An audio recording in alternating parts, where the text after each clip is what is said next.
¿Cómo estás? Es casi medianoche de viernes acá en Seattle y estoy prácticamente terminando de prepararme para este fabuloso evento eucarístico que tendrá lugar mañana, sábado 17 de junio, en la parroquia de Santa Filomena en Des Moines. Esto es cerca del Aeropuerto Internacional de Seattle-Tacoma. Ya he venido anunciando este evento. El Movimiento de Adoración Nocturna de Estados Unidos me invitó a dar unas conferencias acerca de la presencia real, un tema que realmente es muy importante en Estados Unidos porque estamos comenzando desde la semana pasada que celebramos Corpus Christi, un año especial en el que los obispos de Estados Unidos quieren que todas las parroquias de Estados Unidos, se dediquen a reavivar su fe en la Eucaristía. Esto porque atravesamos una terrible crisis de fe en este país, que un estudio reciente realizado por el Centro de Investigaciones Pew reveló que 7 de cada 10 católicos en Estados Unidos no creen en la Eucaristía. Piensan que el pan y el vino consagrados son únicamente eso, pan y vino que simbolizan el cuerpo y la sangre de Jesús, pero no aceptan la realidad de que Jesús está presente en la Eucaristía. Eso, por supuesto, que tiene todo tipo de consecuencias para la vida personal de la fe de cada uno y también para la vida de la iglesia misma en Estados Unidos. De manera que los obispos atentos a esto están tratando de rescatar la fe en la Eucaristía y por eso es que emprendieron un movimiento que se llama Avivamiento Eucarístico Nacional, que concluirá en 2025. Este es el segundo año de este avivamiento eucarístico. El primero se dedicó a un avivamiento a nivel diocesano. Ahora será un avivamiento a nivel parroquial. Pero en este afán por rescatar la fe en la presencia real, pues a mí me viene de maravilla que me inviten a hablar acerca de este tema. En primera, porque es necesario que hablemos de este tema, la presencia real. En segunda, porque es un tema que me apasiona. Entonces, hablar de un tema que me apasiona y que además es un tema necesario, pues dime si no me ha venido esta invitación como anillo al dedo. Y estoy muy entusiasmado por poder compartir estos temas que te cuento rápido de qué se van a tratar, porque va a ser muy interesante. Y tenía aquí ya mis notas preparadas justamente que tengo que descargar en mi tablet para poder llevármela y poder estar hablando mañana. Lo primero que voy a hablar es, lógicamente, dar el contexto de esta crisis de fe que estamos viviendo y esta respuesta del Avivamiento Eucarístico Nacional a nivel parroquial, que lo que se le pide a las parroquias es que se enfoquen en cuatro aspectos fundamentales. El primero, revigorizar el culto, revigorizar la celebración de la Santa Misa. Y se hace énfasis en esta invitación que se hace a las parroquias de cultivar lo que se conoce como el ars celebrandi, el arte de celebrar la Santa Misa. Un tema que amerita realmente una profundización, que haré lo que pueda, no mañana en esta plática, sino a lo largo de este año, para tocar el punto. Justamente recientemente acabo de tomar un curso sobre el Ars Celebrandi y lo tomé en el Pontificio Instituto Litúrgico en Roma, allá en el San Anselmo, porque alguien se puede ir con la finta y pensar que el arte de celebrar consiste en embellecer estéticamente la misa y centrarse únicamente en esa parte estética, que todo esté muy cuidado en cuanto a la ambientación, en cuanto a los ornamentos con los que se reviste el sacerdote, en cuanto a las flores del altar, en cuanto a los cantos que se emplean, cuando en realidad la belleza de la misa surge de comprender el misterio que se está celebrando en esta misa, que es el misterio del sacrificio eucarístico, que nos tiene que dejar anonadados, que nos tiene que dejar estupefactos, la palabra que le gusta al Papa Francisco acerca de esto, el estupor que nos causa ese misterio cuando celebramos la Santa Misa. Además, el arte de celebrar nos puede llevar a pensar en el arte de celebrar del celebrante, su forma de predicar, por ejemplo, cuando en realidad el arte de celebrar le corresponde a todos los que estamos en la misa, tanto al sacerdote como a los lectores, como al coro, como a los fieles en la asamblea. Porque también para nosotros desde nuestra banca, celebrar la Santa Misa es un arte y hay que saber cultivarlo. Pero ¿en qué consiste el arte de celebrar cuando nosotros estamos desde nuestras bancas? Bueno, está al pendiente porque ya iré desarrollando estos temas de alguna forma en algunos de mis programas diferentes que tú ya conoces. Pero bueno, otra invitación que se hace es el encuentro personal con Cristo Eucaristía. Y para ello se proponen, por ejemplo, noches de encuentro eucarístico mensuales. En fin, detalles a ese respecto, ¿verdad? Que no voy a mencionar en este video y, en fin, por razón de tiempo, esto nada más es una plática casual contigo ya aquí al terminar mi jornada. Después, otra invitación es la formación sólida en la fe, que sea un año dedicado a una formación, pero a una formación sólida en la fe eucarística. Entonces, esto requiere formación de buen nivel eucarística, lo que implica formación eucarística y formación litúrgica, ambas de la mano. Y formación eucarística es comprender la Eucaristía desde su escritura, desde su antropología, el acto de comer, el comprender el banquete para comprender un banquete eucarístico.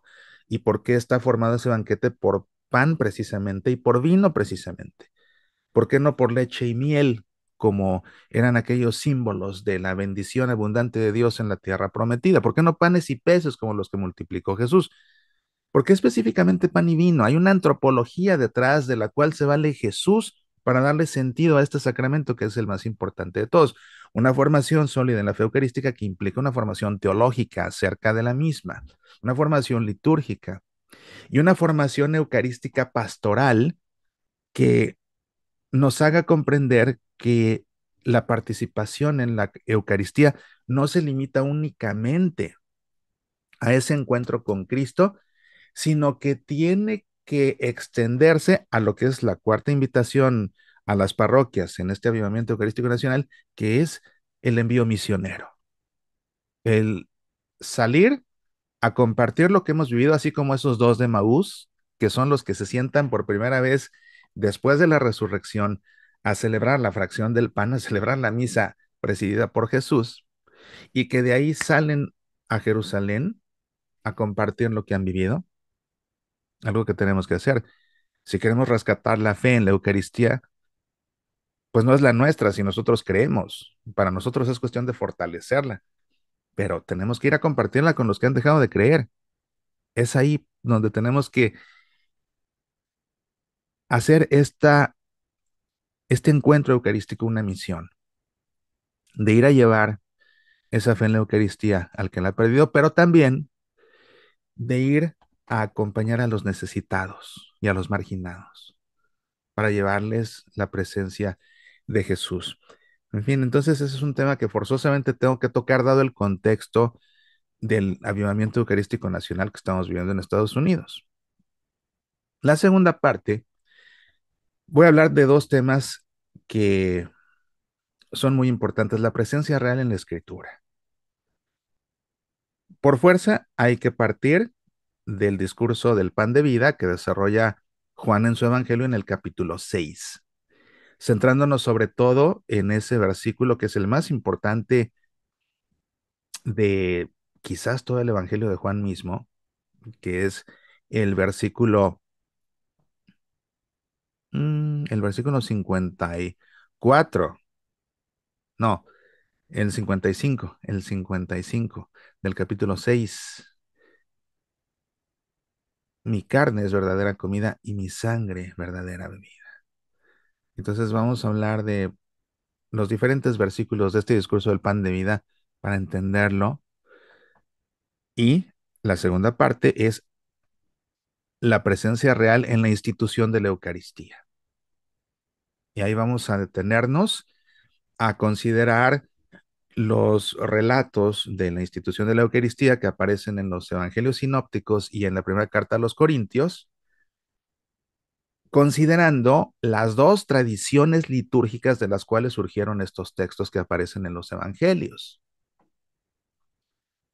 Porque algo que explicaré mañana es que los relatos de la institución de la Eucaristía que aparecen en los evangelios y en la primera carta de Pablo a los Corintios no están registrando directamente lo que sucedió en la última cena, no, sino que esos textos que aparecen en los evangelios están basados en la celebración de la fracción del pan según dos tradiciones litúrgicas.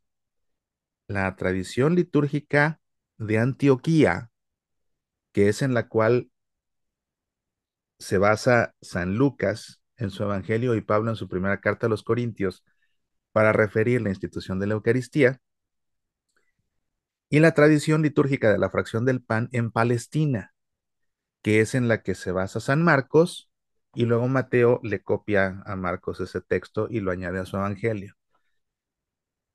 Entonces vamos a hablar de la importancia y la conexión que hay entre la última cena, esas liturgias de la fracción del pan en Palestina y en Antioquía, y el surgimiento posterior de esos textos en el Nuevo Testamento, para también entender a partir de ahí la sacramentalidad de la Eucaristía, porque nos podemos quedar limitados pensando que sí, que el pan y el vino consagrados son cuerpo y sangre de Jesús, pero verlo así es verlo de una forma limitada.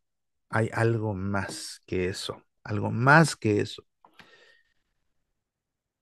y es de lo que voy a hablar ahí.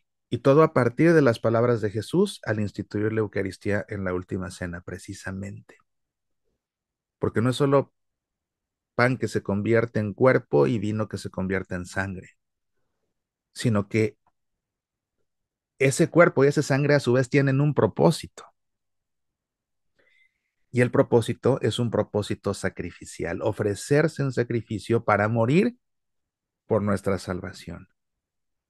Entonces, eso nos lleva a entender que esa Eucaristía tiene un sentido oblativo de ofrecimiento a Dios,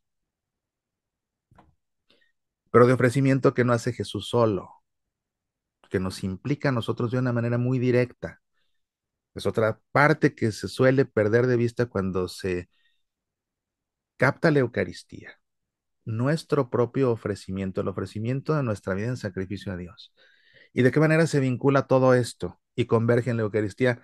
De eso vamos a estar hablando también en estas conferencias este sábado. Después, una parte muy interesante va a ser hablar acerca de la historia de la adoración eucarística. Porque Jesús no instituyó la Eucaristía para ser adorado, ¿eh? Déjame decirte que así es. Jesús no instituyó la Eucaristía para ser adorado. La instituyó para que la Eucaristía fuera consumida y así Él entrara a nosotros y que nosotros sobre todo percibamos que está entrando en nosotros. Por eso nos lo comemos. Entonces, para eso le instituyó Él, para que nos lo comamos y así estemos en comunión con Él y así puede Él llevarnos estando en comunión con Él a la cruz y morir por nosotros. Y fue hasta muchos siglos después, cuando la iglesia comienza a adorar la Eucaristía.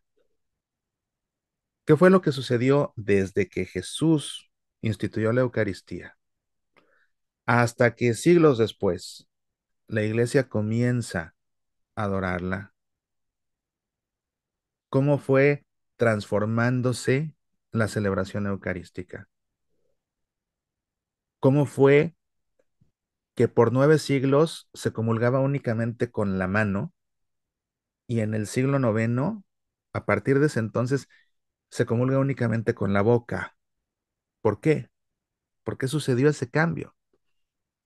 Hasta llegar a nuestros tiempos en que nuevamente se retoma la práctica original y se permite, a discreción de quien recibe la comunión, de comulgar en la mano o de comulgar en la boca. ¿Por qué esos cambios?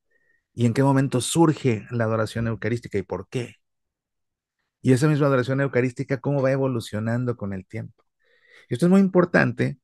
Lo está invitando un grupo que se dedica a la adoración nocturna, pero este evento es abierto para todos, ¿eh? Así que si estás viendo y no sabías, acompáñanos.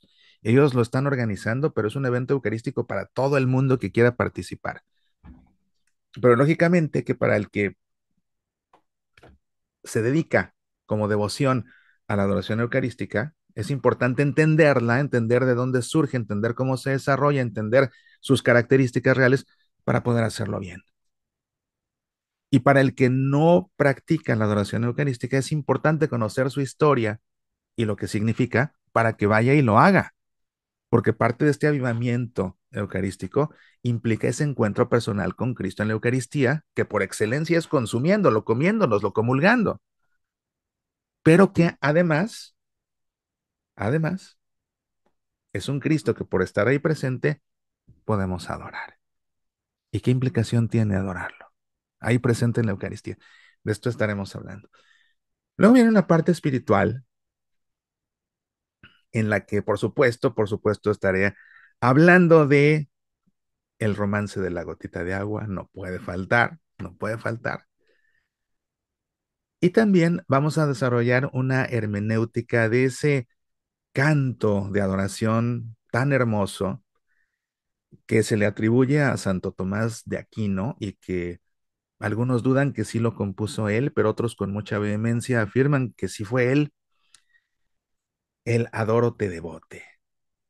Este canto tan hermoso, tan solemne, tan bonito, tan rico de teología, que la iglesia ha venido cantando, ¿por qué? Por 9 siglos, y que sigue resonando para adorar a Jesús presente en la Eucaristía, y que vale la pena entender todo lo que Santo Tomás desarrolló en este Adoro te devote. Si lo debes conocer. Adoro te devote, latens deitas, que subis figuris, bere latitas, tibi secor meum totum subjicit, quia te contemplans totum deficit. Y mi idea, si mi pulmón enfermo me lo permite, es entonar cada una de las estrofas del Adoro te devote, traducirla al español y hacer la explicación teológica y la reflexión de cada una de las estrofas. Esto es lo que vamos a estar haciendo, así que en verdad me muero de ganas de que llegue el momento de comenzar y ojalá que si tú vives por acá, te animes a acompañarnos. El registro comienza a las 9 de la mañana, es en la parroquia de Santa Filomena en Des Moines, nuevamente cerca del aeropuerto de Seattle-Tacoma. Así que si vives en Seattle o sus suburbios, o si vives en Tacoma o sus suburbios, pues lánzate y acompáñenos. ¿Cómo ves? Pues bueno, en verdad te espero por allá. Va a ser un día muy hermoso, va a ser un día muy emocionante, porque emocionante es encontrarnos con Cristo vivo ahí en la Eucaristía. Apasionate por nuestra fe.